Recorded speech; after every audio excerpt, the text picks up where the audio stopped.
Бисмилlah ар-Рахман ар-Рахим, алхамдулиллах, вассалату вассаламу ала Расулиллахи ва ала алихи ва сахбихи ва мен вала. През последните 2 месеца войната в Газа наистина засили вниманието към исляма и много мюсюлмани сами сега започват да търсят отговори на въпроси, да изучават своята религия. А ние тук в Safina Society създадохме платформа, наречена ArcView, точно за тази цел. Какво да научим всички тези мюсюлмани, които изучават религията за първи път? Искаме да го направим много просто за тях. Един от въпросите, на който трябва да отговорим и който често получаваме, е: защо преподаваме шерията или свещения закон чрез мезхебите? Има 4 мезхеба и чрез тези няколко видеа искам да споделя с вас защо точно те съществуват, какво е мезхеб на първо място, след това защо ги изучаваме и да отговорим на някои въпроси, които може да ви бъдат зададени или да чуете в мюсюлманските кръгове относно мезхебите. Първият въпрос е: какво е мезхеб?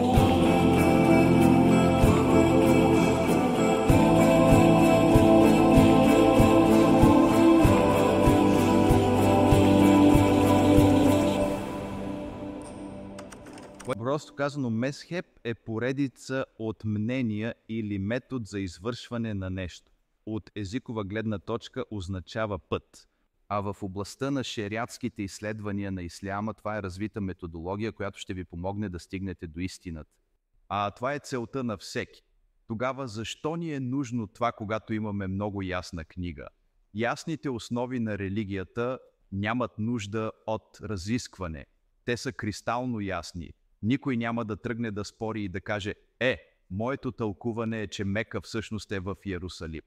Имам предвид за хач. Никой няма да каже, че Рамазан всъщност не е месец Рамазан, който имаме сега, а е друг месец. Така че никой не би трябвало да се тревожи, когато хората казват, че сахабите са правили нещата по различен начин. Не, основите са определени. Това са ясните аети, по които не може да има разногласия. Но относно неясните аети, където трябва да се мисли и да се покаже как се прави нещо. Всички сме единодушни, че трябва да измием лицето, ръцете, краката и да обършем косата си по време на абдест. Никой не спори. Но какво означава измиване? Значи ли, че просто да ги потопим е достатъчно? Ето затова има мезхеби. Във всяка една дисциплина има мезхеби.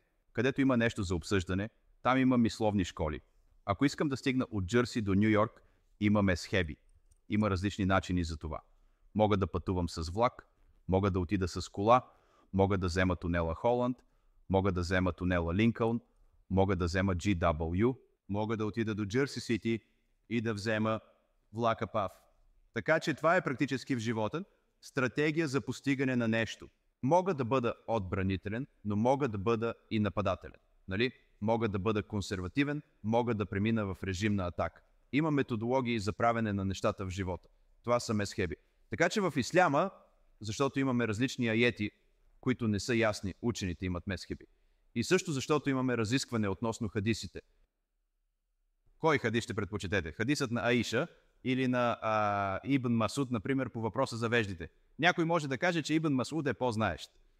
Но чакайте, това е женски въпрос, трябва да се допитаме до Айша. За Аиша също пратеника казва: вземете половината си религия от това малко червенокосо момиче.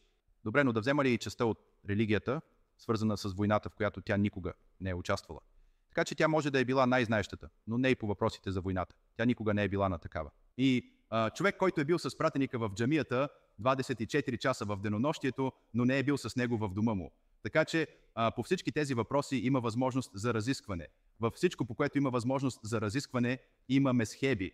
Така че човек не трябва да се плаши, казвайки: чакай, мислех си, че имаме много солидна и единна религия. Да. Единна е в това, което е ясно, в основите, като дърво. Аллах е направил дървото с много здрава основа. Стволът е изключително здрав, а клоните са гъвкави. И за тази гъвкавост Умар ибн Абдел-Азиз казва: различията в мненията в уммета са милост, защото различните обстоятелства на хората изискват или могат да се възползват от различията в мненията.